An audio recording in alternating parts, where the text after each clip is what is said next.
Welcome back, WNST, Towson, Baltimore, and Baltimore Positive. I want to tell you about the ice cream. My wife is cutting. This is how serious we are about selling ice cream, is that my wife is done the commercial. After 17 years, I said to my wife, you love the Taharka ice cream more than anybody. You should do the commercial. So she talks about the key lime and the roasted strawberry and the tart flavors. I'm here to pimp the holiday flavors. $56, but it's delivered to your door. $15.70 off. Use the Baltimore Positive code when you check out.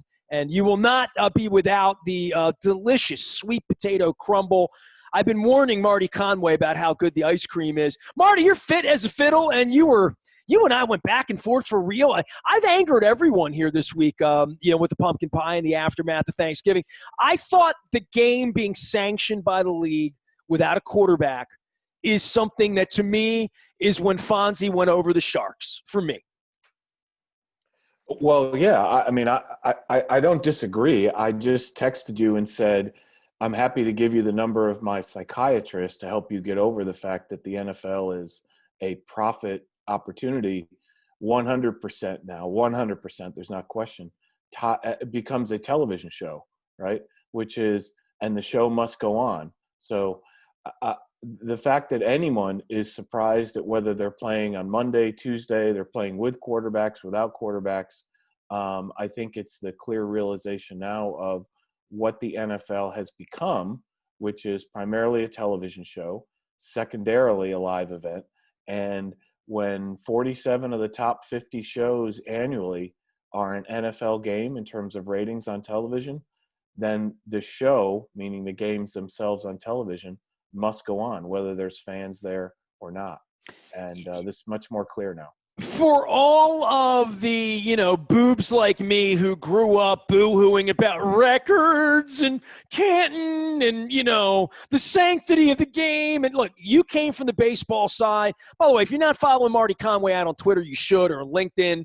For all sorts of insights. Of course, the good professor at Georgetown. By the way, I got invited by the West Virginia University to lecture this week for advertising. So, Marty, I've now made it up to West Virginia. So, at some point, Georgetown will invite me in to just completely blow it all up. Keep working. Listen, I just at the top of the chain. I cannot believe that Steve Bisciotti and the Rooney family and Roger Goodell wants the world to stop Tuesday at 8 o'clock to watch a game sanctioned by them that is really not – it's below the bar of what they would put on the field in normal times, right? But I remember the replacement games. I know you remember the games, scabs, call them whatever you will, from back in the day. And I remember sort of the stain of that went away in about 5 minutes, right, when the other players came back. So maybe they look at it as something like that where, the Orioles played a game for nobody 5 years ago. Now they all do it every day, right? And and we all had a hard time with that. I just think there's a lowering of the bar of what you expect from the fans when you're sanctioning what they sanctioned. To me, they've jumped off the pier now. To your point, they've said what they are. But how does that affect them long term, or does it not at all? Yeah, well, let me say this. I don't think Adam Silver would allow that. But having said that, all leagues can't be run by, the great Adam Silver in terms of how he manages. The second thing to note, I think there's two things to note. Number one, there was absolutely, as far as we know at this point, not one leak, one peep from any owner. We haven't read anything that says there are owners who are growing concerned over the credibility of playing and how the COVID decisions are being made. We've not heard one. So either they're really doing a great job of staying in lockstep, or they're threatened with $1 million fines of speaking out. I suspect maybe both of those are true. Typically in the sports environment, you start to hear things from the ownership level or the players association that are concerned with the decisions made by commissioners and management. So that's number one. We haven't heard any of that. Number two is the players associations themselves, right?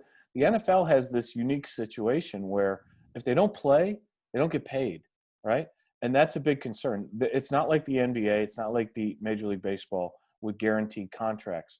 So I suspect, in addition to owners feeling concerned, the rest of the players on the Denver Broncos thinking, gosh, if we don't play this game, if it gets pushed to week 18 and then they decide, well, actually it's not needed to be played because it has no playoff implications or anything of the sort, and there's no paychecks being rolled out to the rest of the team, players on the team, that's a concern. So I think there are a lot of unique dynamics to the NFL that compel them to continue to play. As you said, look, outside of Denver, or New Orleans where they were playing, I don't think anybody else in the country saw that game, right, in terms of the regional telecast.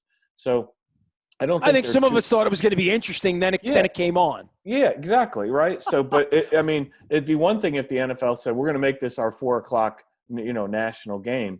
But clearly that wasn't ever going to happen. And I don't know how competitive they thought it was going to be to begin with. But to your point, I agree with you in terms of the credibility questions and the quality control and things of the sort. Good brands don't do this, Marty. I mean, you know that. Of course they don't. But this strips away the idea that there's anything else here other than television show, gambling, other things that have to go on. And the NFL and their owners are so tied to this.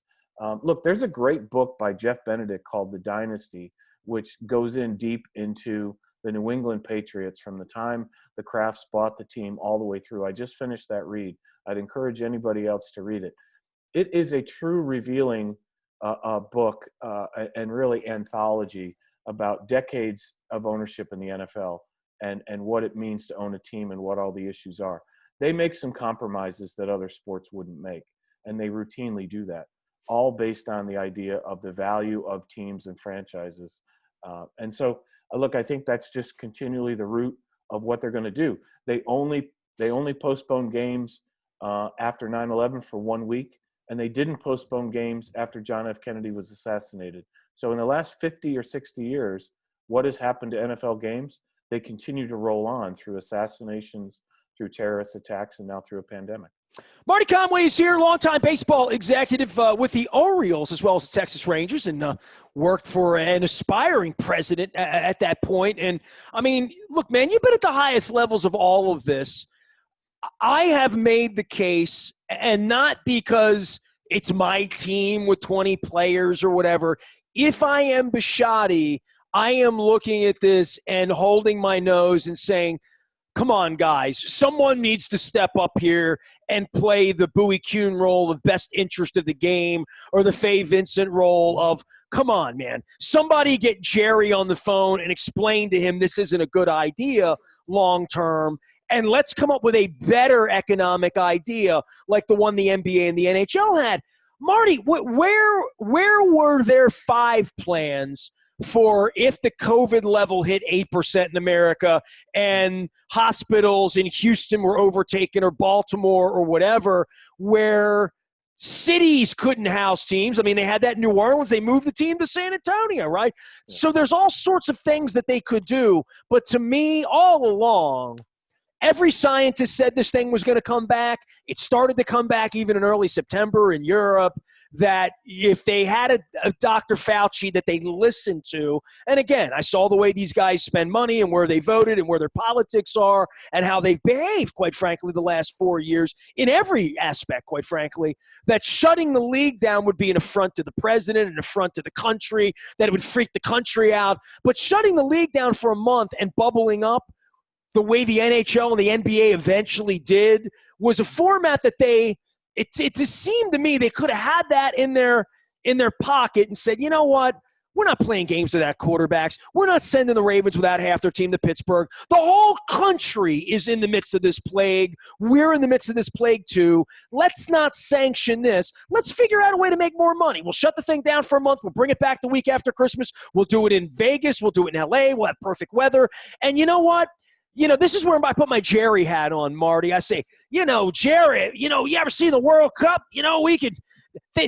Marty, they could own February and March and play games every day against no one and make even more money and do it more safely and, do a genuine buildup, as opposed to the road they're going down, which is this week it's the Denver quarterbacks and it's the Ravens team. Next week it's what happens 3 weeks from now if it's Pat Mahomes, right? Or that's the part that what if Calais Campbell's on a respirator a week from Monday? I don't know, but I thought they would have another nuclear option that they could roll out instantly and say, you know what? We're not going to lose this money, and we're not going to send the Broncos to play games without quarterbacks because we're going to have a plan B. And that's the part that I'm a little befuddled by right now. 3 words for you. No plan B. There was never a plan B in terms, I don't think, at the NFL level, which is to say that, again, they feel strongly.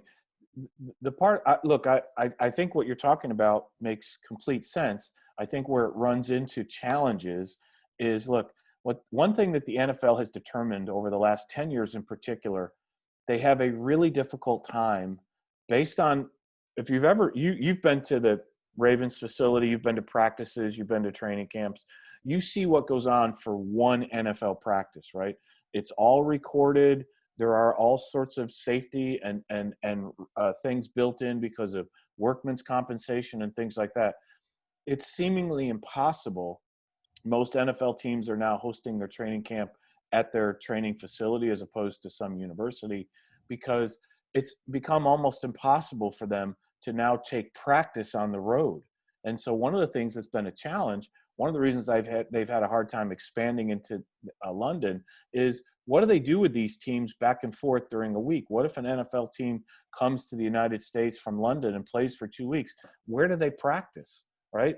So they've found all these things to be a challenge, which I think they all looked at and said, it's literally impossible for us to take even 8 or 10 teams, we think, and put them in one state, whether it's Texas, and split them between Houston and Dallas or San Antonio. They wouldn't have enough gyms and hot tubs? Well, like I said, I think they've looked at it and said, how do we conduct practices? How do we do things like that? I mean, I've seen teams go on the road for 2 weeks. You know, they go to the West Coast or they come to the East Coast.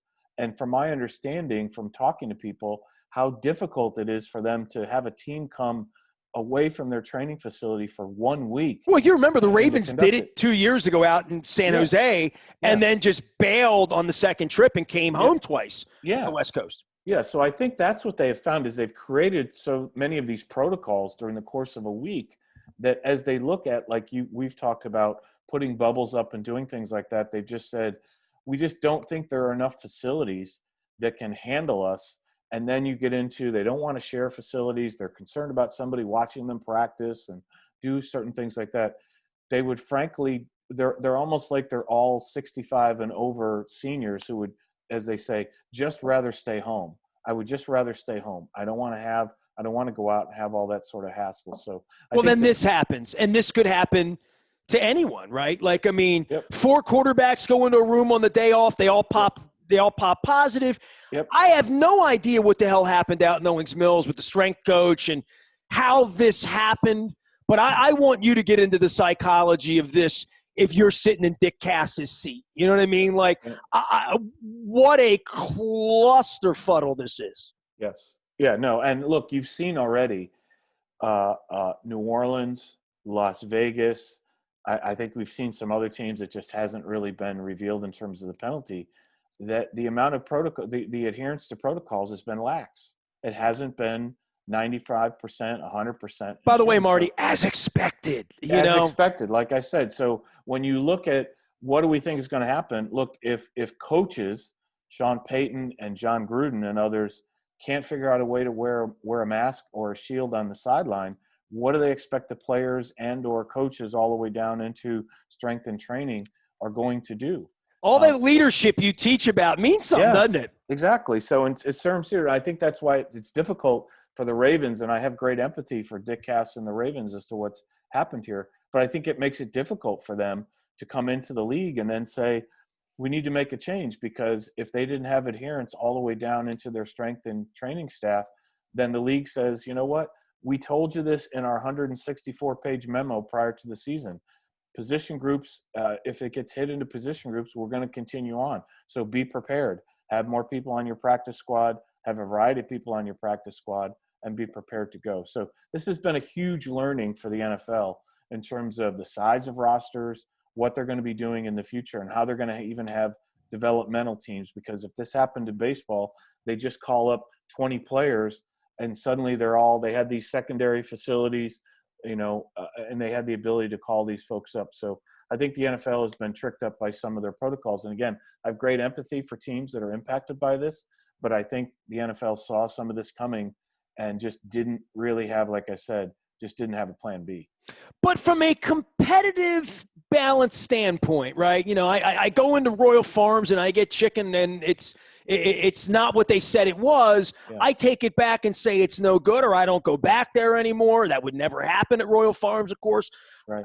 But to me, with any brand, with anything out there, to say we are going to serve this at less of a level, and to your point, the legalese of this and the 164 pages and the heaviness of the Players Association and competitive balance and all the science and all of that is take your medicine, Denver. Yeah. Your four hillbilly quarterbacks decided to come around here and roll and have a pillow party on a Tuesday. We have video of them. We have wristbands of them. We have the eye in the sky does not lie. Denver, take your medicine. And then I see on Sunday, like if the Broncos were owned by Jerry Jones, maybe that game would have been done differently. And I don't think there's any doubt that people believe that to be true. And it may be true just given the fact that the Ravens got moved medically, of course, and they're popping dirty tests on Sunday and still playing on Tuesday. I just think it's really slippery, Marty. I mean, all the way around in the way that they've done this to say, you take the medicine, and Bisciotti to say, all right, we fall on the sword. We were dirty. We'll go play this lousy game and get our ass kicked. That's fine in the spirit of the competition as opposed to, forfeiting a game like we did in Little League when too many kids were away on summer vacation or whatever. Mm-hmm. But I know the players need to get paid, and I know that whoever's out there playing for Calais Campbell gets paid on Tuesday because the developmental squad, number 14th guy, comes off the bench and plays. I get all of that, but what does that mean for the customer who ordered the fried chicken? And that's who's showing up on Tuesday night, and they're sanctioning something that shouldn't be sanctioned. It's like the Stones playing without, well, they played without Wyman, but, it's like them playing without Mick, and I just don't think this is the end of it, Marty. And that's the part where I think they've jumped off the ledge now. How many more of these Eddie Feigner games are they going to play? And then what happens in the playoffs? I just think they've done a really poor job strategically, and I think that will bear itself out for Steve and for the Rooney family and for Roger when the whole world is watching this I don't want to call it an atrocity because real atrocities exist, but travesty, whatever this is, that should be below the bar for what the league should want to sanction. And maybe you would say 30 years ago, there's no way old man Rooney and Modell would have let this happen. Well, I do think there's points to that, and that is the current ownership of the NFL is not what the ownership was in terms of the collective. But to your point, how many times removed from the original Beach Boys can the Beach Boys travel and still call themselves the Beach Boys when they only have one original member, right? So I think that's sort of what we're looking at is what team really played on Sunday, what team is really playing on Tuesday ultimately. So I do take that point. But I would pivot you back to this, and that is you make a really good point about the quality and the presentation, all that. But what I would ask you is, and I'll answer it for you, who is the customer of the NFL? And if you say that it's you or I paying fans, I'll tell you no chance. The customer of the NFL are the television and streaming networks who need these games. That's who their customers are. That's their number one customer. This isn't a Chick-fil-A where we say, my pleasure. It's not like that at all. The fact of the matter is, what we've seen this year is they really don't need people in the stands. I know that for coaches and for leaders like Dick Cass and others, they do sense that there's a great competitive advantage, and I agree.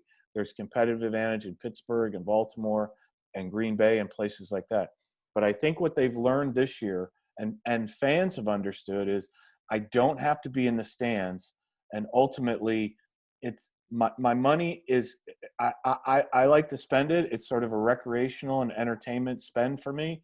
But at the end of the day, the NFL looks at their customers in New York City and Los Angeles as the television and streaming networks, and that's only going to increase because today 16 to 25 million people will tune in to watch. It'll be interesting to see what the ratings were locally in New Orleans and Denver for the game.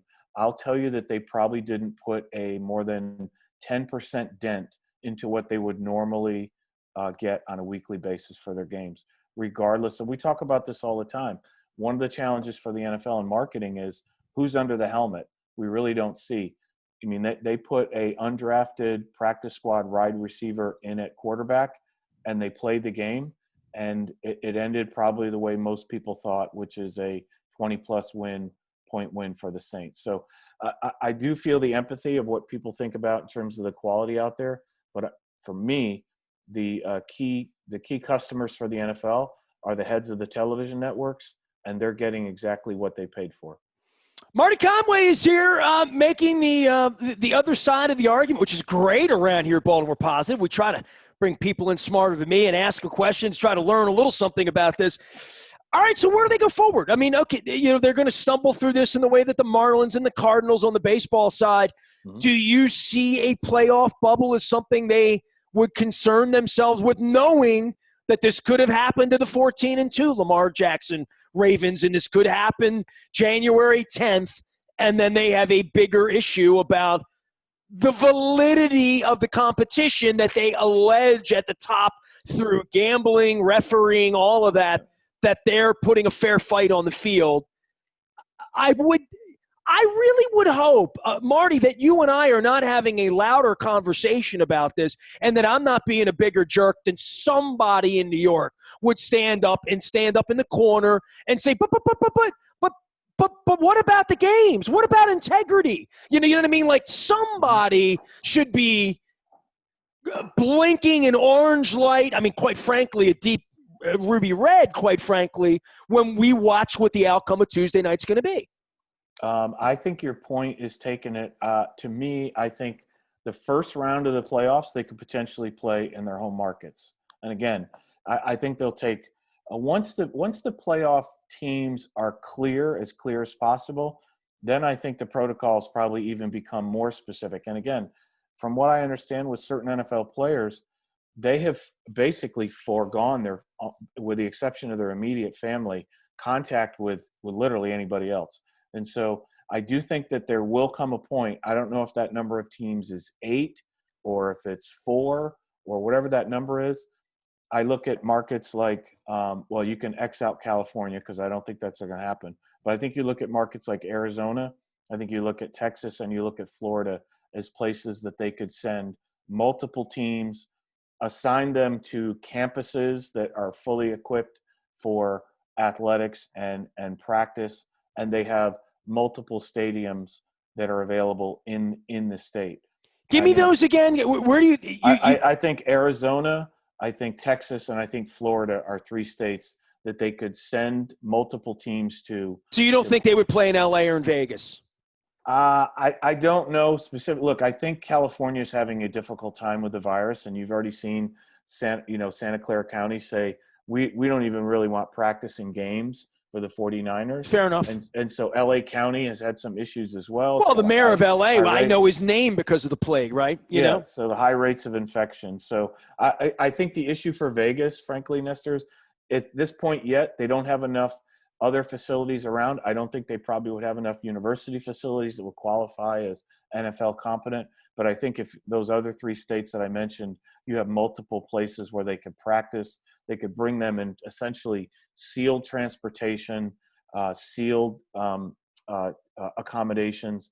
And I think that. So I suspect that's at play. I just don't know if the number is, they're going to start, I guess, with 14 teams in the playoffs, and maybe after there's an initial round, I guess they might be down to 8 or something like that they all could move those to ensure as much as possible. But again, they'd have to go to the NFL, the NBA protocols, which are, just keeping everybody away from the players. And so I think that would be possible for them. And at that point, you're right. then I think they start to look at, if Ben Roethlisberger is tested out for a week and it's a playoff game, then there are, other implications. Marty Conway is here. He's the good professor at Georgetown University, longtime Major League Baseball executive and insider. I'll turn the boat a little bit. I mean, Elias. By the way, Marty, did you see the Elias memo that came out right before Thanksgiving? I did. Yes, yeah. I did. I found it fascinating that he quoted John Angelos in a quote that I had to hijack a Visit Baltimore press conference to ask him to give him that quote that they then could use. So I find it, like sort of the circle of life in all of this.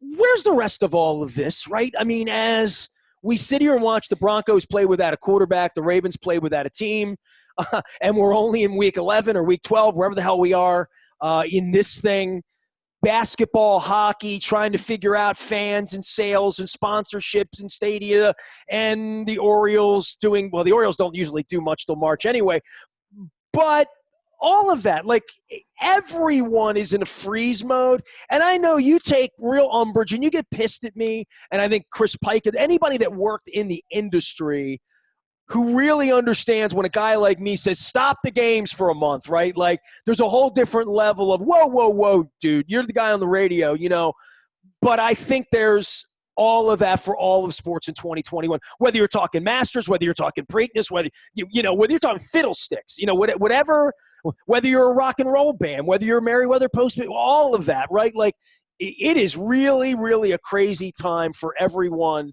in any sort of entertainment vehicle that maybe isn't made for TV, right? Yeah, I think there are three phases to this sports to the sports angle in the pandemic. There was no games, phase one. There was no fans, phase two. Phase three is some sort of fans back in the stands. I still think today, as we talk about this, like you said, around week 12 of the NFL season, we are a long way off. I say it three times before we are into any level of phase three.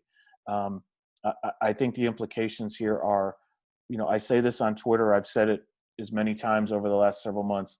Decisions that were made by league commissioners are now made by local health commissioners. And I don't think that's going to change into the spring, into the end of the first quarter, early second quarter. So you're saying the Santa Clara model, the middle finger to the 49ers is right up there with Canada giving the middle finger to the NBA. Like that is going to be Larry Hogan and Johnny O are going to be the bad guys, Brandon Scott, right? Yeah, I think that comes down to that, which is there are going to be pockets around the country, whether they are on the West Coast or whether they're in the Midwest or other places where the local authorities are going to continue. Look, they're making decisions on schools. They can make decisions on sports. I think it's completely relevant for them to do that. But the idea that we're going to have any level of fans viewing games, even into next year, I've already said today, I think that Major League Baseball tops out next year at 120 games. I think there's no way that they can announce a schedule that doesn't have significant gaps built in to catch any games that are canceled early because of some of these issues. So I think that the NFL the NBA has come back with 72 games, right? The only reason it's 72 is that's what the majority of their regional sports network contracts say, that unless they play 72 games, they have to rebate dollars.